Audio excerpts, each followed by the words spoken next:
Yo, what's going on, people? What's going on, everybody? Welcome back to another episode of the Clueless Yanks podcast. This is your boy, Logan. What's up, y'all? It's Jake. What's going on? It's Sonny. First off, how y'all boys feeling? Dude, I feel fucking awesome for multiple reasons. Fuck you. We're not talking about Chelsea. We're fucking talking about Chelsea, baby. Cakewalk. We're talking about Chelsea fucking football today, Shut the baby. fuck up. We're not Everybody doubted. Everybody fucking doubted. But guess what? We fucking dubbed on those fucking pussies. No. I don't want to fucking hear it. How many times do you say the word fucking in one sentence? Talking to me? No, I'm talking to him. Oh. I don't give a fuck. Fucking. That was like we're not even a minute into the podcast, and these. I'm fired the fuck people up. are just baby. screaming at the top of their lungs. Y'all smoking that pep pack. Pep bailed y'all out so super hard. Hey, that's all right. Pep's a little Since we're on the topic, let's go ahead and jump into it. You know what we're here for? We're here to talk about a couple of games from this week, plus some U.S. men's national team talk, as always. But the first thing on the mind is the big one, the one that Jake is referring to, the one that's got him feeling some type of way. Yes, sir. The Champions League final, Chelsea with the improbable 1-0 victory over Manchester City. If I remember correctly, I think I predicted that That was victory. that was the fan in you. You just kind of got lucky. It's all right. I mean, we all get lucky every now and then. That's true. Crazy. But anyways, enough about the prediction. It did end up happening 1-0, and our boy Kai Havertz was the one man that scored our goal. We should have honestly had a few more opportunities that really could have gone in. Timo, of course, has to at least miss one that he should have made, so that had to happen. And then Christian Pulisic got brought on as a sub. Bro, I was ready to jump. I fucking hate Chelsea, but I was ready to jump out of my seat if he scored that. Dude, like literally, he chipped it over Ederson, and then just missed it left. Man. It was good. It was good goalkeeping by Ederson. To be fair, he closed down the angle right away. Yeah, but if he'd have scored that, oh my god, the actual scenes would have been nuts. But I thought our defending that game as well was insane. Like we had so many last ditch tackles in our box that stopped them from scoring. Like Rudiger fractured Foden, and Rudiger fractured Kevin De Bruyne's skull. That was a piece of shit. I mean, Rudiger's a shithouse. I mean, I love it, dude. Yeah, back to back. Well, no, one was a semifinal in the FA Cup. This one was a final. They injured Kevin De Bruyne in both games. I mean, hey, you gotta do dirty ass team, dirty ass club. Small club ball out of Chelsea. Crazy. Small club winning the Champions League final. Just taking out big players in big games because they can't win otherwise. It's fucking bullshit. I'm sick and tired of watching this small literally the entirety of Europe is blue right now, so I don't. Yeah, because they're bruised up from you guys fucking taking their they're black and blue games.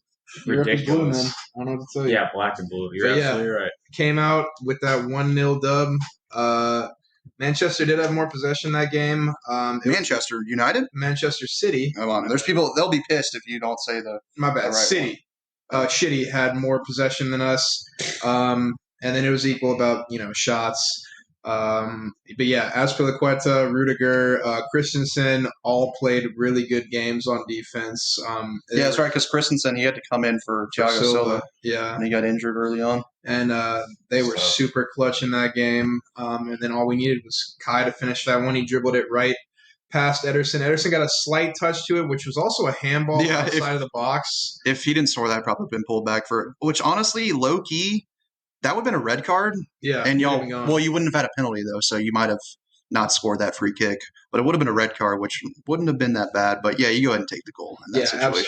I'll take the fucking goal and the win all day long. Up the fucking Chelsea. Come on, you fucking Blues. Let's go. Who was your man of the match in that game? I feel like an easy one to say would be like Kai because he scored our goal. It's gotta be Conte, right? I don't think it's Kai. I think it's Conte over the last month for me has I'm not bringing attacking midfielders into it, but holding sixes and eights, holding midfielders and box to box midfielders. Because hell, he does fucking both. He's just everywhere. Yeah. He's the best in the world in my opinion.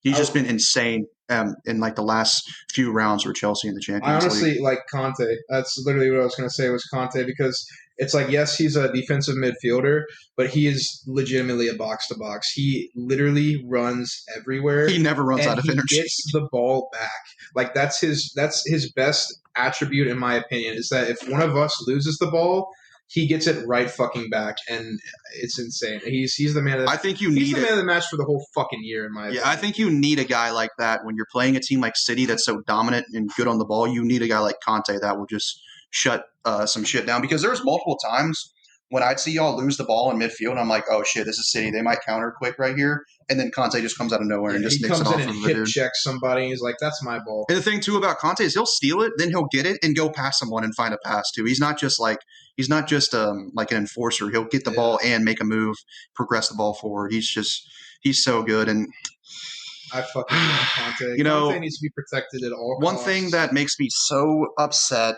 is that Arsene Wenger in 2016 wanted to sign Conte from Leicester City for $25 million. And the Arsenal board said, no, we're going to sign Granit Xhaka for $30 million. Yes, sir. That makes me I'm telling you, Arsene Wenger, number one, would probably still be the coach of Arsenal, because we probably would have won a league title since then. Because that's the kind of difference a guy like Conte will make in your midfield. Yep. He's so good. Dude, he's insanely good. I love Conte. It's so depressing. I don't hate Xhaka either, but he's not even the same stratosphere as Conte. He's definitely a difference maker, but he's definitely not in the same stratosphere as a Conte. No, he's not even close. There's levels, and he's like several levels below. Yeah, I fucking 100% agree. Big win though. We have to bring up the Manchester City side of the equation. Pep Guardiola, for some reason, decides to start 0 defensive midfielders in the game. Leaves Fernandinho on the bench. Leaves Rodri on the bench. He starts Sterling, who has been absolute ass cheeks for like the last couple of months. That's like several maybe not finals, but that's been several like big games over the last 5-6 years. Whether it's with Man City or where he was before. Was he at Barcelona or Bayern before? Because he was at Barcelona originally, then he went to Bayern. I think he might have gone back to Barcelona before coming to City. I don't know, but he has a knack in like big games, especially in the Champions League, just doing some weird shit. Like City play the best football in Europe, and they have the best identity, in my opinion, in Europe, and yet he kind of went away from that identity, and it's just. Because you saw, the goal that Kai Havertz scored, there was just a freaking like massive gap. Yeah, obviously in the defense too, but also in the midfield that just let that. It was a good pass, but it was also kind of an easy pass and a simple pass to see. And maybe if you have a guy like Fernandinho or a guy like Rodri that has the defensive instinct, they're there to cut that pass off. And then the thing with Sterling too. I don't know how you start him. Because here's like what I would have like, and I feel like this is almost common sense, but I would have played Mahrez, Aguero, and Foden up top as your top 3 attackers. Well, the thing is, they've been playing so good without that striker, so I kind of get why they didn't play with a striker, but don't play like Kevin De Bruyne has been playing up there up top, and then like that takes out Sterling, and then in the midfield you add in Fernandinho. And so that just gives you a lot more defensive steel. And I know they're going to dominate possession. Hell, they're going to dominate possession against literally everyone. But when you're out of possession or when you lose the ball, you need that guy in the midfield. Obviously, Chelsea, in my opinion, he wasn't the match winner. Obviously, it was Kai Havertz, but they won that game because of N'Golo Kante and how he sniffed everything out, every single kind of counter. And there wasn't anyone there for Manchester City to do that. So once again, Pep, who is, in my opinion, far and away the best manager in world football, he outsmarted himself again. Yeah, smoking that Pep tag. So City, they remain Champions League less. I'm surprised they haven't won it by now. In my opinion, it'll be a matter of time. They're eventually going to win it. They've got such a good squad. Now that this is just going to piss them off, and now they're going to be like, all right, we have to get Kane or Haaland. So they're just going to be even better next year. Drop a bag on a striker. Yeah, they're going to spend $250 million in the offseason. But Chelsea, they get the huge win. That's their second ever Champions League victory. Big underdogs in both. Obviously, they were big underdogs against Bayern back in 2012, and big underdogs here. And they're able to pull out the W both times. And Roman Abramovich has turned Chelsea into a big club. And it's I wish we had I wish Arsenal had an owner that would do that kind of shit. It's as much as I hate Chelsea, I'm very envious of having a situation like that. Yeah, it's definitely nice. But I was gonna say, speaking of like City having to sign a striker, to go off of that, Aguero signing with Barcelona. Dude. They announced that today. That's gonna be a nice. I think that might convince Messi to stay. Yeah, that's what I was talking about, because I was like, if they didn't sign him, I could see Messi just being like, yo, fuck this shit. But the fact that now he's got that Barcelona link up and the Argentinian link up, bro. Bro, imagine though, because there was like a lot of rumors Messi might go to Manchester City last offseason. What if he went this offseason and they added Haaland or Kane? Dude. I would just like, what's the point of even showing up to play them at that point? But yeah, it seems like Tuchel. Gotta give credit too to Thomas Tuchel. He can't beat Mikel Arteta, and Chelsea just can't beat Mikel Arteta. But that's facts. He is good at. He knows how to set his team up against teams like City. They're going to come and attack him. It's good defending. That's what they used. I mean, you have a great midfielder in Conte, like we said, that helps with that. And then you've got pace up top, and someone eventually put the ball in the back of the net. I know Timo missed a couple of times. Pulisic missed one. If Chelsea get a good striker, they could be really, really good next season, in my opinion. Yeah. But yeah, I mean, to me, I said it in the group chat. I was like, the way to beat Chelsea is to make them take the game to you, and that's what Arsenal does. That's what Arteta does. He sets us up against Chelsea to defend and make them take the game to us, and then we'll hit them on the counterattack. And the thing is, with City and under Pep Guardiola, he's literally never going to do that, and he didn't do it. He tried to take the game at Chelsea, and they defended really, really well and got that one goal on a counterattack, and European champions once again. Yes, sir. Let's fucking go. All right, on to another European final. This is the Europa League final, and I think we'll all enjoy talking about this one. Yes, sir. Manchester United, they face the fighting Unai Emery's Villarreal. Villarreal took the lead. They took the lead in the first half. They went up 1-0 off of a Gerard Moreno goal, off of a set piece. I think he has like 30 goals or so for Villarreal this year. I don't know if maybe he might be making a move to a bigger club, to be honest with you. Although I say that they've just won a European championship, but really good player. He gave them the lead, and then Manchester United, they equalized through Edinson Cavani. Kind of a shit goal, if we're being real. It bounced around like 7 times in the box, and the goalkeeper was already diving one way, and he kind of tapped it in. But got to be there at the right time. That's what a guy like Cavani does. He's a fox in the box. He's always in the right spot. Okay, little fox in the box, baby. That's a common footballing term. All right. Little fox in the box. He is a foxy. He is a fox in the box. He always knows where to be. It's yes, he's getting up there in age. He might be a yard short of pace now, but he's got it all up top, and that helped him right there to score that goal. They tied it. It went to it. That was the score after 90 minutes. It was 1-1. Went to extra time. Once again, nobody could find a breakthrough to win it. And they went to penalties. And I have to say that those were some of the best penalties I think I've ever fucking seen from a penalty shootout. Like back and forth, just super good penalties. Now, I will say the Villarreal keeper could have saved a couple. Like it hit his hand and just went past. And then I think De Gea got his fingertips to one of them. But it came down to the keepers.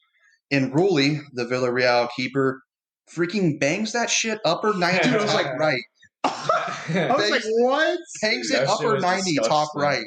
Like no keeper in the world has said. He should literally be their penalty taker, because that was the best. That was maybe the best penalty of all 20 plus penalties they had. He's seen enough of them. He knows how to where to fucking put it. And then David De Gea, who is now the cup keeper, obviously for Manchester United, playing and starting in this game. He walked up. I'm not gonna lie, I was watching it, and he just looked nervous as shit. Like you can kind of tell that like he might not be ready for this. I mean, yeah, but you're a goalie. Why the hell are you taking a penalty? But then again.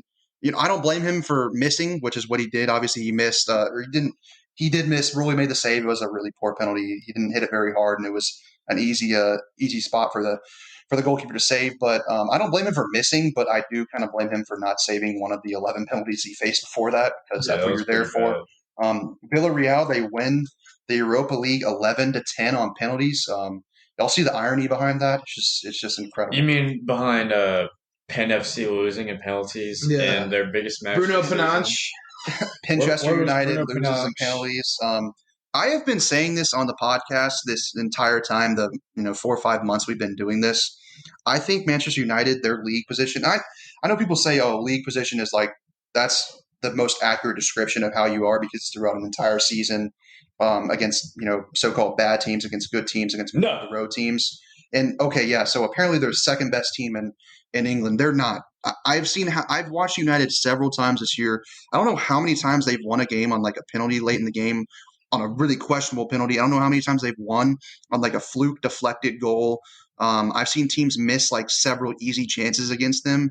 And I think that they're just like they're a decent top 4 side. I don't think that they're anything great. People are talking about, if they make like the right, if they get Sancho in the summer, they'll challenge for the title next season. It's not going to happen. United, in my opinion, they're very, very overrated.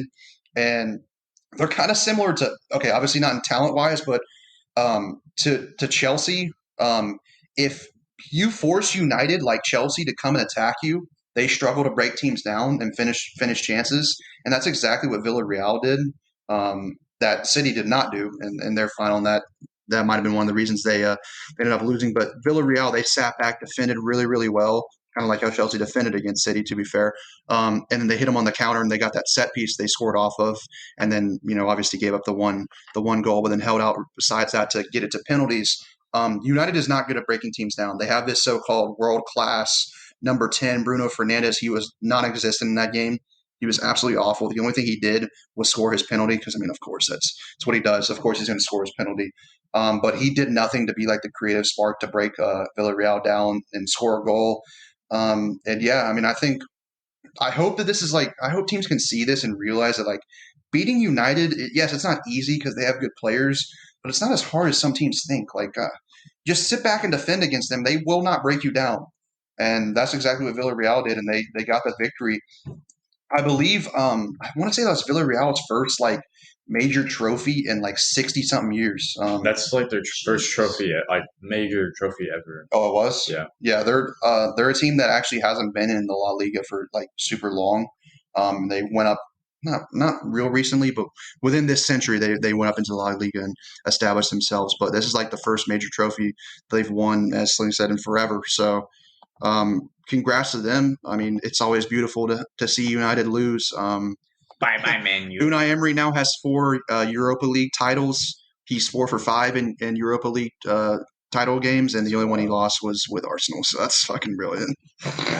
Fucking pussy ass. No, I like it. The best thing he's ever done for Arsenal, arguably, is beating United in this European final. So Unai Emery. So fuck it.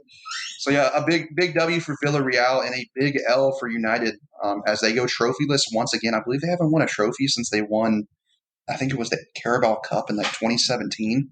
So they're 4 going on 5 years next season of being trophyless, and for a big club like United, not very good. You love to see it as an outsider looking in. So Sling, how did our picks turn out after those 2 games? I think we know, but Jake took the win for the month. Yes, sir. We took the L. Yes, sir. It was a Mickey Mouse month, It was a Mickey Mouse. Everyone I wins. There was only 2 games the last week. I know that's fair. Mickey Mouse. All the other months, there's 10 games every single week. It's crazy though. Literally, the Champions League final, I picked the right team to win and the score perfectly, man. That was crazy. It was a Mickey Mouse month for Mickey Mouse. What do they say? A blind dog finds a bone. Or a blind squirrel finds a... blind dog finds his asshole every now and then. And a blind squirrel finds a nut once a day. A blind squirrel finds his nut every now and then. Okay, his nut? Okay. Wait, so hold on, wait. Whoa. So Logan, you have 2? Yes. I have 2. And Sling has oh, okay, 1. Gotcha. Just making sure. This is how it went, though. I won the first one, Jake won the second, Sling won the third, then it repeated so far. So, a blind man. Sling, are you going to win the next one? Well, it won't be until August, though, because we got a while. A blind man finds his penis every now and then, so all he's got to do is reach down, man. That's all it takes. God. This is why kids are not allowed to listen to this podcast. Well, tricks are for kids. Yeah, and fuck them kids. All right, let's move on to – we're moving along quickly. Not a lot to talk about, obviously, this week. That's the wrap-up, though. That is the wrap-up for the club season in Europe. We will talk about some transfer news in the summer as well as some other things, but this summer is for the U.S. men's national team. It's for – there's a couple tournaments going on. We obviously have the Nations League coming up here this upcoming week, and then we have the Gold Cup coming up I believe in July is when that starts. And so, yeah, it's a lot of excitement, a lot of good young players that have done a lot of great things. They've won 13 titles across several European leagues this season. I didn't see a stat, but I swear that's got to be the most that U.S. men's national team players have ever won in one season in Europe. So a lot to be excited about. But unfortunately, they set it off against Switzerland this past week. It was yesterday, right? Yeah, Sunday. They played yesterday early afternoon. They lost 2-1 to Switzerland. I'm not really looking too much into the result. It's at Switzerland. Switzerland are very, very good at home. They're also like the 13th ranked team in the world. They're a team that's going to make the knockout stage in the European Championships this summer. They might even make a little bit of a run. And it's nothing to hang your head about losing to them, especially when you're also missing your best players like a Christian Pulisic, like Tyler Adams, like Chris Richards, or Aaron Long would have probably been John Brooks' partner. Obviously, I would say Zach Steffen, but Ethan Horvath played really, really well. Yeah, he played his ass off. So can't really complain about him. But you are missing some of your better players, and that will make a difference. I don't really know why. I know why, but hopefully Yunus Musa is starting in Nations League. I know Leggett started over him and he did score, so can't really complain. But anyways, let's just go ahead and jump into the game. It was obviously 2-1 was the result. We ended up losing in the end. Sebastian Leggett had a nice little goal. And it was like the 5th or 6th minute of the game. Gave us the lead, kind of bounced around the box a couple of times. He inadvertent. I don't know if he meant to do it, but he played a 1-2 with – I don't know who he played the 1-2 with. It might have honestly been like Dest or somebody like that. Maybe no, it was Aronson. Yeah. I don't think they meant necessarily to do it. If they did, it was fucking beautiful. But played like a 1-2 with him, came back to him. He slid it past the goalkeeper, Jan Sommer, for the 1-0 lead. And then in like the 10th or 11th minute, Switzerland scored through Rodriguez, their left back, good left back. I mean, once again, it plays an established European football. They have a good team, but he scores. It's an unfortunate deflection off Reggie Cannon, or else it looked like it was kind of going straight to Horvath. So that's a little unfortunate. They did get a penalty like right before halftime. I don't know how the hell that was a penalty. Obviously, there's no VAR in friendlies, but the dude just kicks the ball directly onto Dest's hand while it's in a natural position, like by his side. Like, yes, it's not directly by his side, but it's like out like maybe 6 inches. That's how you run. You don't run with your hands fucking attached to your thighs, the side of your leg. I mean, only weirdos do that. So if you do, and you're listening to this podcast, just log off. Yeah, we don't want you listening. We don't want you listening to this podcast if you run like that. But they gave him a penalty, which was Rodriguez who stepped up to take the penalty. He missed. I don't think he did it on purpose, but I would like to think maybe he did it on purpose. Is justice. Pussy's just bad. But no, he missed. I think Horvath would have had it covered too. He guessed the right way. But he pulled it wide. It stayed at 1-1 going into halftime. I thought we played really well in the first half. I thought we were the better side. We had better chances. I thought we definitely played better in the first half than we did the second half. Way better. Fuck. Leggett probably should have scored a second goal. Yeah, to be fair, one thing I will say is, especially the first half, our like front line of our press, Aronson, Sargent, and Reyna, they pressed really, really well with Leggett in behind them, and that's actually that's what created that chance. Sargent closed down the keeper and nicked it off of him, and it went back to Leggett. Or it might have went back to Aronson, and then he passed to Leggett, and Leggett tried to side foot it with his left foot into the near post. Not an easy chance, but it would have been nice if he put that away. Not going to complain about it though either. And he didn't score it, so it was 1-1 at halftime. After he missed that, and then they missed the penalty as well. And then we came out second half. It seemed like Switzerland made some adjustments, and either we didn't or we made some bad adjustments because they were the much better side in the second half. Giovanni Reyna had like an attempt at the top of the box that hit the post. A little unfortunate. You would like him to score, but it's not an easy chance from 18 yards out. Tim Weah near the end of the game got put through by Weston McKennie and was about to shoot. And a Switzerland defender made a brilliant tackle to keep him from shooting and scoring. But Switzerland did.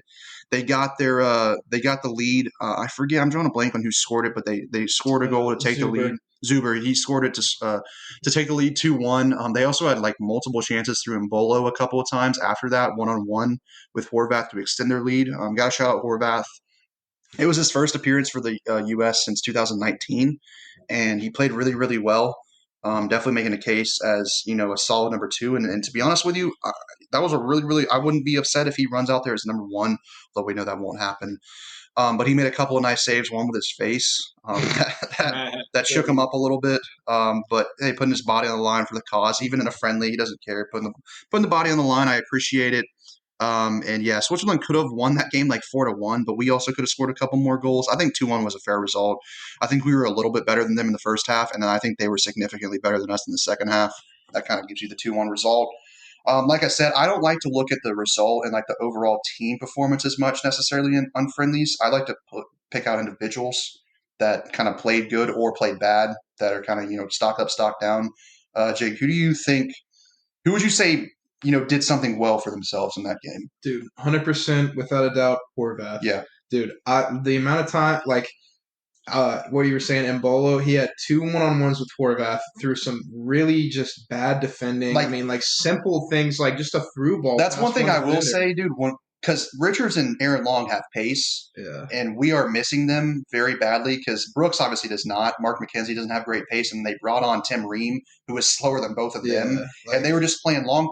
We're trying to play a high line and press with slow center backs. It's almost like it's kind of a recipe for disaster. Yeah. And you could tell multiple times, if Switzerland would have capitalized on the fact that our defense was so slow and a little bit suspect, they really could have scored more than 2 goals. But no, Horvath definitely stock up for me. Reggie Cannon, I'm not going to lie. If anything, he stayed at where he's at. But other than that, I think you're being generous, to be honest with you. Yeah, I think he went down. I said in the game, during the game, I actually texted Logan and I was like, yo, Reggie Cannon's looking sus as fuck. Yeah, I'm tired of – I know Reggie Cannon, it was actually Berhalter's first big tournament with us. It was the Gold Cup in 2019, the summer of 2019, almost 2 years ago now. And he played really, really good in that Gold Cup, which is why he's gotten – deserved chances since then. But I don't remember him putting in a good performance since then. And granted, we haven't played – these are all friendlies, and maybe he comes out in the Nations League or whatever and plays really, really good. Maybe he's just a big game player. He brings it on when he needs to. But he's not impressed me in recent friendlies that he's played in. And I think Dest even didn't look that great at left back too. And the he one thing I will – out of position. But that's what I'll say is he looked brilliant. Dest's best ever performance for me in a U.S. men's national team shirt. Obviously, it's been a short career, but it was against Jamaica a few months ago when he played left back, scored that banger, was sending dudes all over the place with dribble moves and everything on that left-hand side. But you're playing a team like Jamaica, who is not nearly as good as Switzerland. He's going to have all the room in the world to work with. And on top of that, he had Pulisic right in front of him. So that makes a huge difference. I think I just think that he looked really, really good on the left side against them. Didn't look that great against Switzerland, a lot better team, the kind of team that, we want to kind of be at that level. That's where we want to be as a national team. And for me, I'm just done with this Dest at left back experiment to fit in Reggie Cannon. If Reggie Cannon was some really, really good, really, really good right back, it's like, okay, maybe so. But I think Dest suffered a little bit against Switzerland, and that just doesn't make sense to compensate for Cannon. I want to see Dest and Robinson going forward in their natural positions. Put Dest at right back, let him play where he's used to playing for Barcelona, one of the biggest clubs in world football, and then have a natural left-footed left back and Nancy Robinson at left back. Yeah, I agree. But yeah, I'm gonna just keep going by position. Yeah. And since I'll go ahead and get into him since we were just talking about him. Dest, once again, I think he's a solid player. I think he's going to be a starter for us for a while, but not at left back. He needs to be. I will say, if you want to give if you want to rotate and give some guys rest, I could see him playing left back against your smaller CONCACAF, not against Mexico, probably not against Costa Rica either, but pretty much anybody else, he probably could play there and we could get away with it. But like I said, not against Mexico, not against Costa Rica, and then when you get to the World Cup and places like that, he's just you can just see he's not natural over there because he's a guy that likes to take people on, and he's very predictable on that side. He's going to try and cut in on his right foot. And I saw a couple times where he actually tried to be unpredictable and take it down the line. He just didn't look comfortable doing that, and I can't blame him at all for that. But it's my problem is, sure, if you need to rest a left back, put Dest on the left and put Cannon on the right. Yeah. Or if we have Reynolds, put him on the right, Dest on the left. But the thing is, we're not. Anthony Robinson was good to go. Yeah. And I think that he is a solid and proven left back. I mean, he played in the Prem, and even though they're getting relegated, he still was one of the bright spots on Fulham. I mean, what? Him at left back, put Dest at right back. Premier League and Portuguese League. Now, no disrespect to the Portuguese League, but it's levels. And Boa Vista actually almost got relegated from the Portuguese League. So it's kind of similar.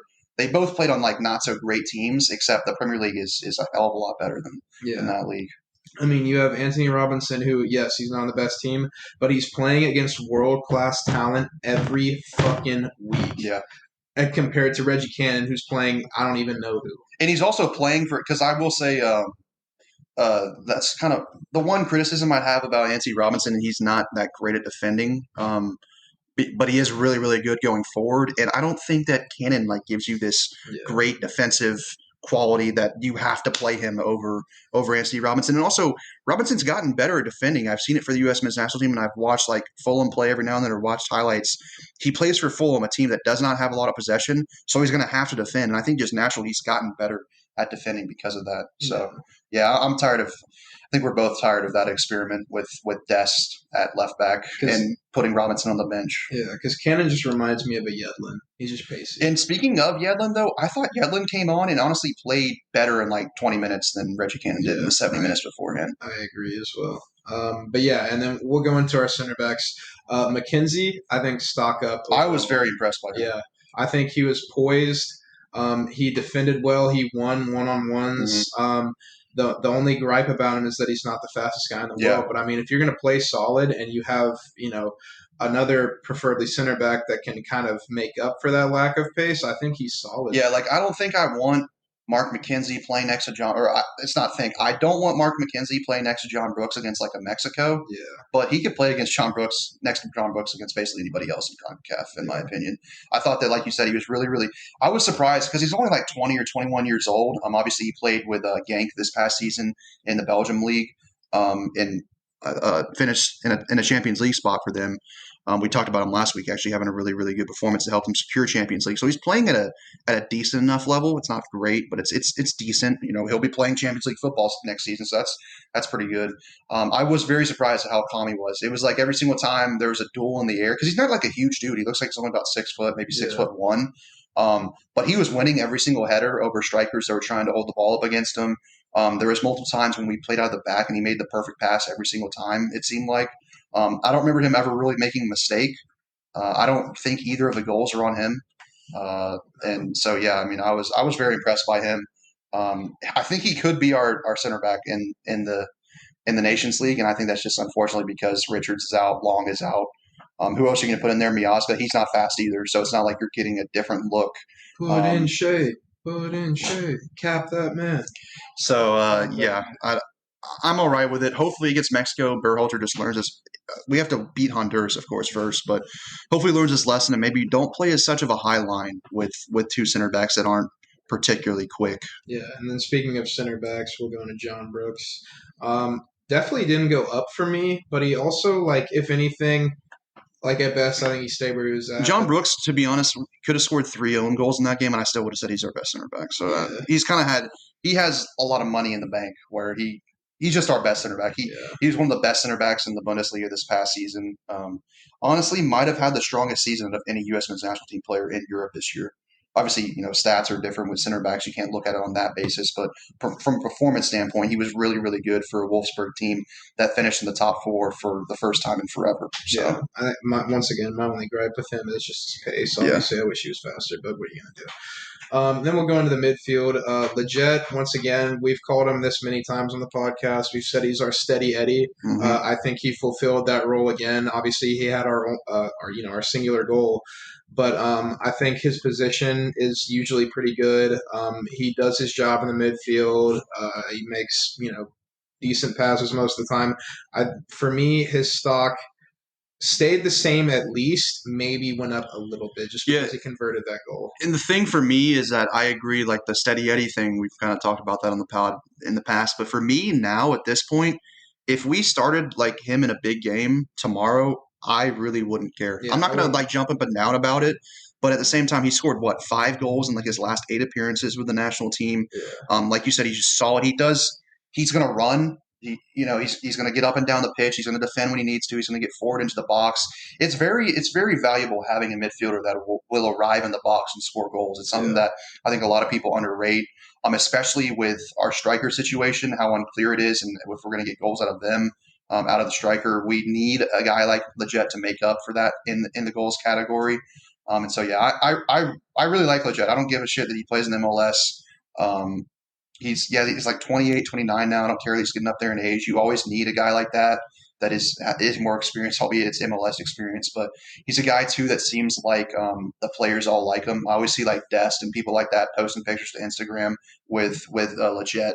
So it seems like a very likable person within the camp, and you know what you're going to get from him. He's going to put in a solid 6 out of 10 performance, and if he scores a goal, it could be a 7 or 8 out of 10 performance, and I'm completely fine with that at this point for the national team. Yeah. The opposite side of the field, we had McKinney.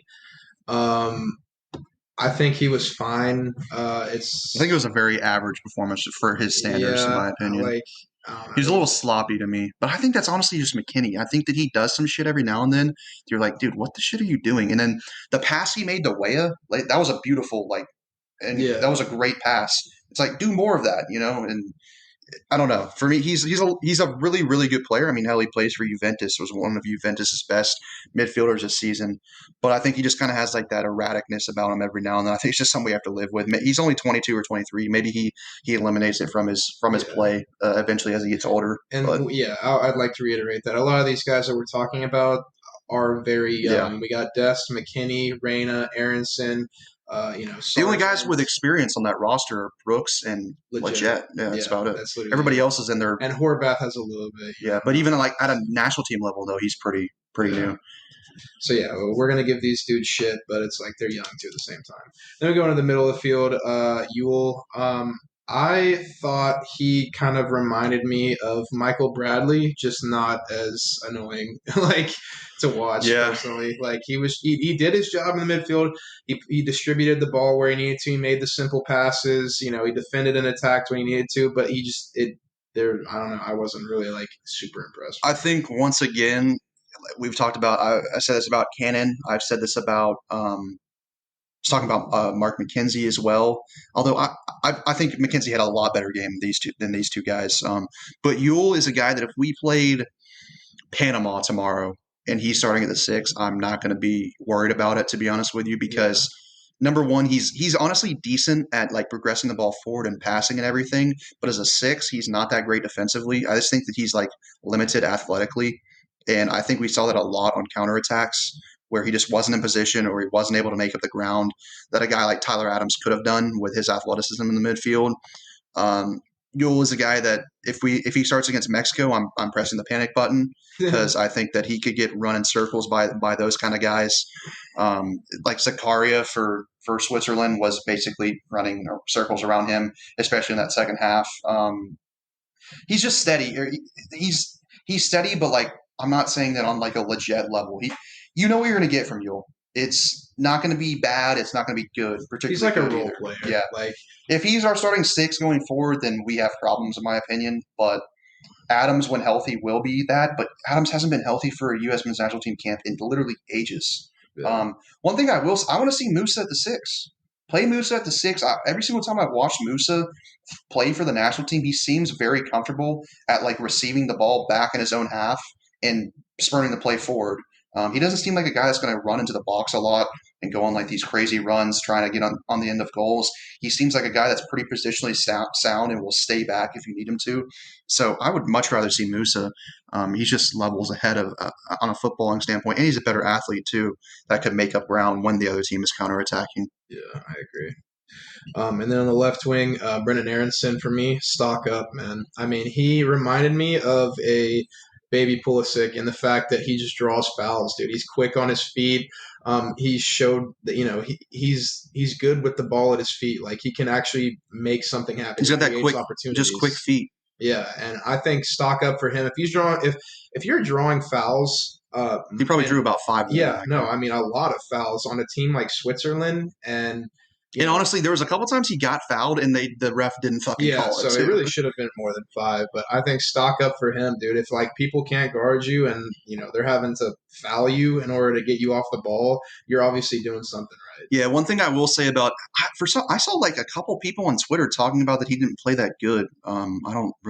I don't know. Maybe because he didn't have any kind of end product, I guess. We had an assist. Although, to be fair, he did have an assist. I don't know if he meant to do it, but he did have an assist. Yeah, you'll take it and get it. But that is my one gripe about him, is that the difference between him and Pulisic is Pulisic still is a better dribbler, but Aronson is very good at dribbling, draws a lot of fouls, has quick feet. But with Pulisic, even though Pulisic is not great at this, he's a lot more dangerous in that final third with that ball or that shot With Aronson, it's like he kind of gets himself in some good spots. And it seems like sometimes he runs out of ideas. He's got very quick feet, but he doesn't have like a ton of pace. I don't know. It's not like he's slow, but he's not as fast as Pulisic either. But like you said, definitely didn't hurt his stock. I think it went up a little bit too, in my opinion. He's a guy that you bring him on with his quick dribbling and everything after 70 minutes against a team that's tired. He's going to cause a lot of problems, like he did in that Jamaica friendly a couple months ago. And yeah, he's a guy that if we started him against Mexico, he's kind of like Legit, where I would be upset because that probably means Pulisic isn't playing, but like I wouldn't be like nervous. I think that he'd go out there and he'd put in a performance. I don't think he's going to be a disaster or whatever. Obviously not our best left wing, but if, once again, if Pulisic's hurt or he can't play. And once again, we're talking about a guy that's like 20 years old. Yeah, so he's going to get better too. Yeah, and then on the opposite wing, we had Gio Reyna. For me, I don't think it went up or down. Yeah, I think he was just quiet. He didn't really – it seemed like a lot of our play was going on the left-hand side. Yeah. I don't think he was involved too much. I actually saw him every now and then. He'd like come over to the left-hand side to try and get on the ball. I like that. He tries to take the game by the scruff of the neck and make things happen, although it wasn't really happening for him. Obviously, he hit the post. Gio is, in my opinion – he's probably the most talented player. And actually, Sergiño Dest is probably the most talented player from a footballing standpoint we have on the roster. But I think Gio might even be more talented than Pulisic. I just think Pulisic is much more refined right now because he does have more years of experience and everything. But I think Gio, from like a potential standpoint, I think he could be a world-class winger in the future. He's just he's very young. He's like 18 or 19 years old. I mean, you can't ask for too much out of him, but he's good. He's a good player. And one of the things you're talking about is like he was non-existent, and a lot of the play was through the left side. Well, Dest is on the left side, so a lot of that build-up play kind of started with him, and then Dest also likes to attack, so he overlaps on that left side. You know what? I think that hurt Aronson too, thinking back on it, because Dest wants to cut in on his right, and Aronson wants to cut in on his right. So that hurts both of them at the same time, because then the defender on the right back for Switzerland's like, okay, they're not going to take me down the line. I'm going to just jockey him inside. So I didn't even really think about that. Yeah, so I think Dest on the right side and Reyna connection up top. I think that's going to be great going forward. And then last but not least, Josh Sargent. Once again, same with Reyna. I feel like he didn't go up or down. And the reason I say this is because he didn't show me anything that solidifies why he should be our striker number one. Like, I think his hold-up play is still good. I think he could have been better in that game. But once again, it's Switzerland's a really good team. And he's a younger guy. He's not going to hold – he's not going to be able to have that hold-up play forever against a quality side like Switzerland. But I don't know. Personally, I thought he just kind of stayed in the same position that he's at. See, for me, I have a different take on Sargent. I have stock down on him. I'm actually starting to get a little bit doubtful with Sargent because we've seen his hold-up play be very good in the past. Like you said, it wasn't as good this game. This is like the best team he's probably ever faced as a starter for the national team. I thought his hold-up play was actually really, really bad in this game. I thought his touch was off. So I get it. There's sometimes you just have bad games, so I'm hoping that's the case. But his touch was off. He was losing a lot of balls in the air. There's a couple times where he didn't get in position and he was fouling guys because he wasn't in position to challenge for the header. And I would be okay if he wasn't great at hold-up play if he scored lots of goals, but he doesn't seem like a natural goal scorer. He doesn't seem to get himself in great positions to score goals, and if he's not going to be really good at holding the ball up and involving, in a normal game like your Christian Pulisic and Gio Reyna's and your midfielders coming from deep, if he's not going to be that guy, then I don't know. I don't know what he's going to be going forward. And I hope he plays. He'll be the striker for this tournament. He'll be the striker against Honduras, and then hopefully against Mexico in the final, or if we play Costa Rica in the final, whoever. But he will be the striker for those two games. I hope he scores a hat trick in both games. But I am starting to have a little bit of doubt in him as a striker. I think he's a good footballer, but it's just like at some point, I don't know if we're good. We are better. This is the best team from a talent standpoint the U.S. has ever had. But I don't think we're good enough to have a striker that just doesn't really score goals. I think we need a striker. You look at all the good U.S. teams in the past. They've had a striker that scores goals, whether it was Donovan, whether it was Dempsey, whether it was Brian McBride way back then, whether it was Eric Winalda. Over the past 30, 40 years, the good U.S. teams had strikers that you knew were going to score you goals. Don't forget Wondolowski. Okay. I didn't even – you just ruined the vibe. It's completely ruined the vibe. Some things you just say. And Giassi. Yeah, sometimes you just keep it in your head. Giassi's Ardos. Or Altidore, bro. You didn't even put Altidore in the conversation. Dude, prime Altidore, don't even count. He was pretty good. Altidore was good in like that Confederations Cup in like 09. Yeah, now Altidore fucking can suck me. Yeah. Altidore's career might be over for the national team, to be honest with you. Pussy. But yeah, so that was that. That's the kind of stock up, stock down for that game. Let's get into the Nations League preview. We have both games this week. You have the semifinals on Thursday against Honduras, and then the final on Sunday against either Mexico or Costa Rica. Or if we lose against Honduras, which would be a fucking disaster, we'll play the third place game against the loser of the Mexico-Costa Rica game. We do get some guys back onto the roster. We get Zach Steffen, he'll be back. We get Christian Pulisic back. There is a chance that Tyler Adams is healthy. He was training with the team for a few days before the friendly against Switzerland, but was just deemed not fit to play in the game. So I don't know if he'll start in this game, but maybe we could see him off the bench. What's your I don't really have much to preview about Honduras. I mean, we should fucking beat Honduras. No disrespect to them. This isn't the U23s where we always fucking lose to them in the Olympic qualifying. This is a senior team. We should beat Honduras. They have some established MLS players, but besides that, they don't really have any like great players that play in Europe or anything like that. It's a team that we should beat and honestly beat pretty comfortably. Yeah. What's your starting lineup? I'm gonna go. We said it, dude. Like we're getting Steffen back, and that's cool and all. But I would not care if it's him or Horvath. I like both of them in goal. But who are you choosing? I'd probably just say Steffen because I want him to have that experience. I want Steffen in goal. I want Serginho at right back. I want Brooks. And honestly, dude, I just want Shea to start. Even though he's not going to be on the Nations League roster. Oh, he's not. Okay, so then. Yeah, so on this roster, DK actually wasn't on that, but I want to say Brian Reynolds was actually, I think, in this camp for the Switzerland friendly, although he didn't play in that game. But he won't be on the roster. Shea won't be on the roster. Adunze, the goalkeeper, won't be on the roster. Obviously, he wasn't going to play anyways. There's a couple other guys, I think, too, that aren't going to be on the roster. But yeah, Shea isn't one of them. And then because you're adding a couple of guys in, plus I think the Switzerland roster was like 26 players, and the Nations League roster is like 23. So yeah, so Shea won't be there. And also starting him in a semifinal, that would kind of be. I know, but that would be his first cap. That'd be fucked up, to be honest with you. Yeah. Okay. But he actually wasn't even eligible because you have to like be eligible a certain way to play in the Nations League, and he wasn't even eligible for it. So yeah, he's not going to be there. All right. Well, then I'll have Desta right back, and honestly, I might go with the same two this game. Brooks and McKenzie. Yeah. Especially with how McKenzie played, I thought he was pretty good at the back line. And then I want Anthony at left back, dude. I'm tired of all this bullshit with Dest and Cannon. Put fucking a left back at a left back and a right back at a right back. Serginho, Anthony. That's all I want on my back line. Midfield, I want. Is Tyler Adams going to be good to go? I mean, he hasn't played in like a month, and I wouldn't be surprised if he plays in this game, but I don't know if he'll start. Pick one with him, pick one without him. All right, with him, I want Adams, McKinney, Musa. That's my ideal midfield in like every single game that we could play. Mm-hmm. Without him, I want Musa, McKinney, and maybe Leggett. Mm-hmm. You know, he's So what, Musa at the 6? Yeah. And then up top, obviously, we'll have Pulisic back. I want him at left wing. I want Reyna at right wing.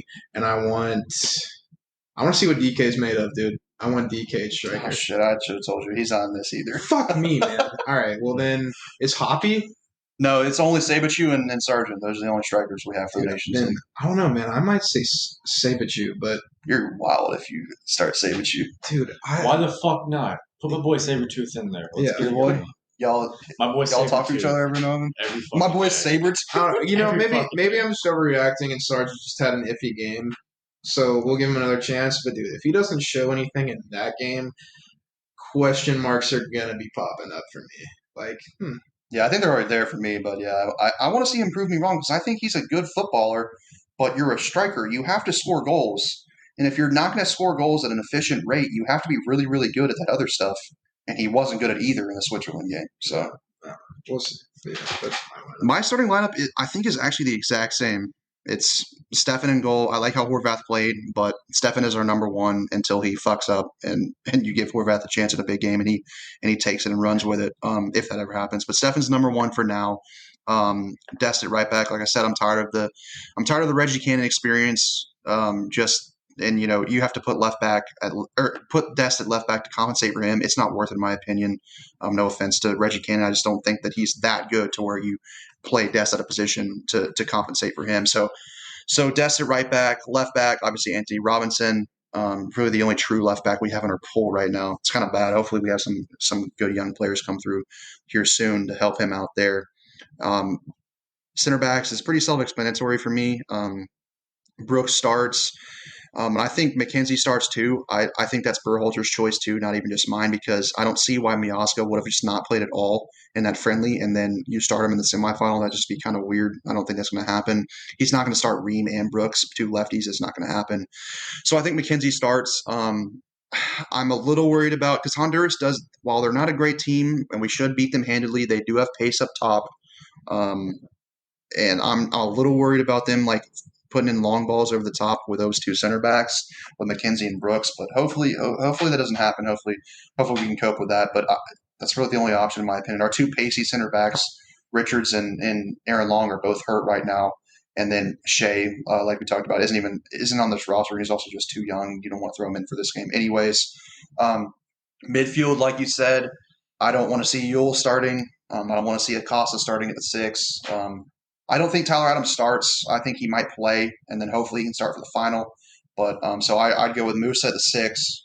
It would be interesting to try him there for the first time in a semifinal. So I think maybe Berhalter doesn't, and he does start like a UEL or an Acosta. But I would go with Musa at the 6. I think he can play there. I think he can play there at a higher level than UEL or Acosta, and then obviously McKinney and Lachette at the dual 8 spot. Pulisic out wide left. That's pretty easy. He only played like 30 minutes in the Champions League final, so it's not like he's gonna be tired. Plus he has 5 days off before this game, so he'll be fine. He'll be ready to go. Rain at the right side. That's self-explanatory. And Josh Sargent, he gets the start. I need him to prove something to me. I'm getting a little worried about him as a goal scorer, and I wouldn't be as worried, like I said, if he did everything else great. But that's what Julian gave. He didn't really do anything great. So I hope he starts. I hope he scores. And yeah, that's my lineup. It should be more than good enough to beat Honduras. Yeah. What are you picking as the scoreline? Bro, honestly, I'm saying we win 3-0. That's what I was going to pick too, but I'm now going to say 4-0 because I don't want to pick the same thing.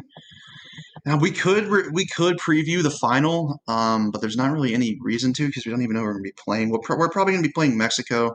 I think for me, it's the same lineup that I just mentioned, except I would bring in Adams because I think hopefully he'll be good to go by then. And then obviously maybe if somebody plays really, really bad in that game against Honduras and you bring somebody else in, but we don't know if that's going to happen. So hopefully everybody plays great and you run the same lineup out there against Mexico when we beat them 8-0. We need to get that big win over Mexico. We haven't beaten them in a big game since – when's the last time we beat them in a big game? Was it 2014 World Cup qualifying? I think it was. It was 2012 or 2013. We don't need to talk about it. Because we've won a Gold Cup since then, but we beat Jamaica beat them, and then we played Jamaica, so we didn't actually beat Mexico for that Gold Cup. So yeah, it's been a little while since we've beaten Mexico in a big game. Yeah. Actually, I think the last time we played them was a friendly. They beat us 3-0.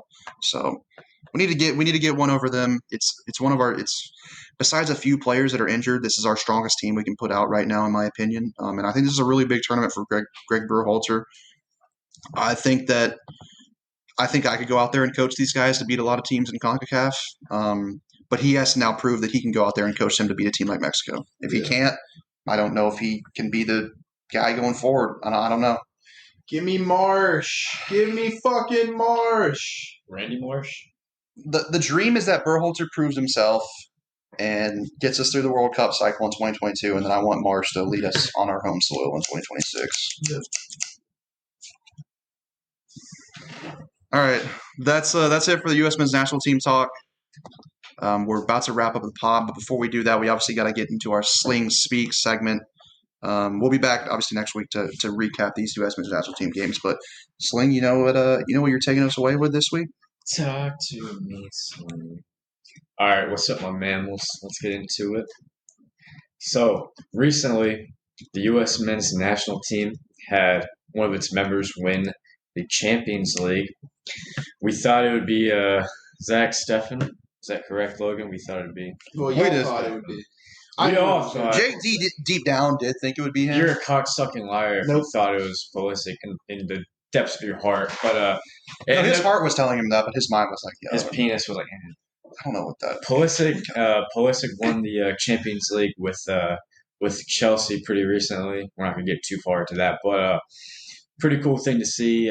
Pulisic was there, celebrating and wearing the that was dope. U.S. men's national team sweatshirt, and I just want to talk a little bit about how inspiring that was to this next generation coming up, and how cool that is to see. Because all of us is as soccer fans here as Americans, we see the game growing here so much within the the MLS and everything, and it'd be nice if these games would be on fucking national television. By the way, these Nations League games are literally behind a paywall. Yeah, we're trying to grow the sport here in the U.S. I agree. It actually kind of pisses me off. I'm actually legit mad about that. Yeah, and then seeing the hype around the team for not just this World Cup, but the World Cup after. Potentially a team that could, make a deep run in that World Cup and maybe win it all. I mean, you're kind of pressing it, but eat my ass, cupcake. We could win it in 2026, maybe even 2022. Not probably in 2022. Probably 5 years in a row. Yeah, probably every year for the rest. We're gonna win 10 straight World Cups. But I mean, honestly, if the team keeps improving at the rate it's at, with all these players going over to Europe, I could see us having a good squad here in the next decade. So it's very inspiring to see that. And well, that's what's most important too. What you were talking about with Pulisic, inspiring these young players. I don't want this to be the only golden generation we have. Right. Yes, we have a ton of really good players right now that are age bracket 18 to 24. But don't let this be the only generation of. We want those kids that are 13, 14 right now, or even 10 years old, or 7, 8 years old. You want them to become that next generation. Yeah. And you want it to be like a situation like Germany or France, where it's just it's an evolving door. You just reload. So that's hopefully Pulisic can inspire something like that. Yeah. So I guess my last point there, finished up, just start them young. Let's get it going. Let's start breeding these freaking machines like all these other top European countries like Europe and France, or Germany and France. Europe and France, Germany and France, especially England too. Dude. England's depth is insane. But they always choke in big tournaments. England's got some depth too now. So let's freaking keep pushing it. Keep pushing the youth to do better in soccer, and let's make some fucking runs here in the World Cups here coming up, and let's push these European countries. And it all starts on Thursday. Absolutely. Yes, let's get our first trophy under the belt with this group of players. Yeah. That's all I got. All right, that's coming to the end of this pod. Obviously, before we get out of here, we gotta tell the people what we learned, but we also got to give our winners and losers of the week. I'm gonna go ahead and kick it off. Hate to say it, my winner is Chelsea Football Club. There's nothing really else going on. They've got to be the winner for the week, and my loser is also tied into that. And it's a lot of people. I want to say Pep, because of the weird shit he did with the lineup. I'm just going to go Man City as a whole. Sheikh Mansour, the owner of Manchester City, bought the club with one vision in mind, and that's to win the Champions League. That's now a few seasons in a row now where they've been one of the favorites, if not the favorite, to win it, and they've choked. Obviously, in past seasons, they've choked in the quarterfinals or the semifinals, and this year they choked in the final. Just Manchester City are my losers. My winner for the week might disappoint some, but it's Granit Xhaka from the Arsenal. What the hell does Xhaka do? Can I fucking talk? Yes. Granit I was asking you. He captained that Switzerland team that in a friendly that beat the United States in a friendly. I know it's just a friendly, but was a big. Barcelona bias is strong. It was a big friendly win for them, and Sling will do anything to not give Chelsea credit. Yeah, 100%. I respect it, Sling. I respect it. My man Xhaka, hats off to him for the. He might be leaving. Apparently, there's rumors that he could be going to Roma for like 15 or 20 I have seen Mourinho wants him. So. I will say, like, Xhaka's been, in my opinion, he's been like decent this year. But he's never been like that good. But I think he would really fit the Italian league because he's not like super athletic, but the Italian league is more of like those big, strong players that are also like technically gifted, and he is, he's got a really good pass on him. He's putting the work. Let him go make his bread. Who's your loser? Donnie. Yeah, probably Donnie and the Man City and Pep Pack. They were super hyped about winning the league and everything, and they came out and dropped an egg, a literal egg, in the Champions League final. Fucking pussies. Pep was so happy smoking that stogie, talking about don't look back in anger, and they fucking lose to. Should be looking back in anger on that. I'll tell you. Yeah, looking back in anger on that. So losers of the week are the Man City pack. So your losers were Pep and Man City, but your winner is Granit fucking Xhaka. Did I stutter? Jesus Christ. Did I stutter? Well, that's pretty much equal, to be honest with you. I had to mix it up. All right. We know who you're fucking Chelsea's dick because they fucking won a game over Pep, who fucking sucked dick as a manager that match. Okay. Fuck you. God. A lot of dick. A lot of dicks around here. All right. I think it's obvious. My winner is definitely going to be Chelsea. Champions League final winners. It feels fucking great, man. It's your first trophy as a fan. I know it is awesome. And so, yeah, they're definitely my winner. No doubt about it. Bandwagon. Huh? Bandwagon. Pussy. Oh, that's fine. That's funny because my losers are you fuck sticks right here, baby. Yeah, doubted fucking we don't Chelsea. Have to paint Y'all banked. Y'all banked on Man United winning the Europa. I'm pussy. And then I'm pussy. On Man City to beat Chelsea. I'm pussy. What did you predict? What, 3-0? 4-0? You said 5-0 in the group chat, and guess what? Who? Chelsea 1-0, baby. I'm pussy. Jake is having roid rage right now. Yes, sir. Oh, I'm pussy? Yes. I'm pussy? Yes, sir. Yes, sir. Up the fucking chills, baby. It's a good thing we have some shit on here that tones the volume down for when people are fucking screaming. Yeah, like Sling. Fuck. I've never screamed once. I'm sorry, headphone users, if that was really fucking loud, because it probably was. Jake's a piece of shit. So yeah. What do you expect from a Chelsea fan, for real. A Chelsea supporter. It is what it is. Who's your loser? We won't even get into it. Himself. I literally said. Oh, yeah. You fuckfaces. I mean, we can stand in the paint, so it's all right. We'll take it. All right, let's tell people what we learned this week. I learned that... I could say some shit right now. I learned that Jake has problems. I did learn that too. I learned that you two fucking suck at predicting. So I mean, you're talking to a two-time champion, the first ever. You're talking to a two-time But you're talking to the first ever champion and the first ever two-time champion. Wait, who? Shut the fuck up. I really hope nobody else's friend group does that stupid-ass joke with them. I feel bad for you. No, I learned this week that I don't know what the fuck Pep Guardiola is doing in these big games. He's done it several times before, and he did it once again. Why are you not starting a number 6? I know you're going to dominate possession, but when you lose possession, you're going to need someone to clean that shit up, and yet he leaves both of his defensive mids on the bench. He starts Sterling, who has been literal ass water for the last 2 or 3 months, was ass water in that game as well. And they lost, so he screwed himself once again. I learned that he low-key fraudiola in that game. Yeah, I learned that Raheem is not the dream. He's a fucking sorry sack of shit, and he sucks ass. God damn. Damn. All right. Sorry sack. That's just aggressive. I mean, based off of the game, I learned that Europe is fucking blue, baby. So it's just he's just learning he's learning false information. Jake's learning his counters still. I mean, a live bird's eye view of Europe, and it's literally royal blue. So I mean, I don't know. It's probably more green and brown. The landscape. Yeah, I agree. And blue. There is blue in the water. Yeah, the ocean surrounding that area, but maybe green. Because y'all are drowning. Brown. Maybe some whitish. All right, this is just going off on a tangent at this point. Let's get out of here. let's wrap up the podcast. We will be back, obviously, next week. We're back every Monday evening releases here in the States. Very, very early Tuesday morning releases in Europe. It's going to be a lot of U.S. men's national team talk this summer. We're going to cover transfer news as well in the PL and some other things. But if you are a U.S. men's national team fan, tune in each week. We're going to especially break down these upcoming big games in the Nations League. And they play a friendly against Costa Rica actually after the Nations League on Wednesday, I believe, next week. And so, yeah, we'll be talking a lot of heavy U.S. men's national team talk. We have Gold Cup coming up in July. And, yeah, stick around, hang out with us. Yeah, appreciate everyone for tuning in. Hopefully we'll see you all next week. And also tune in.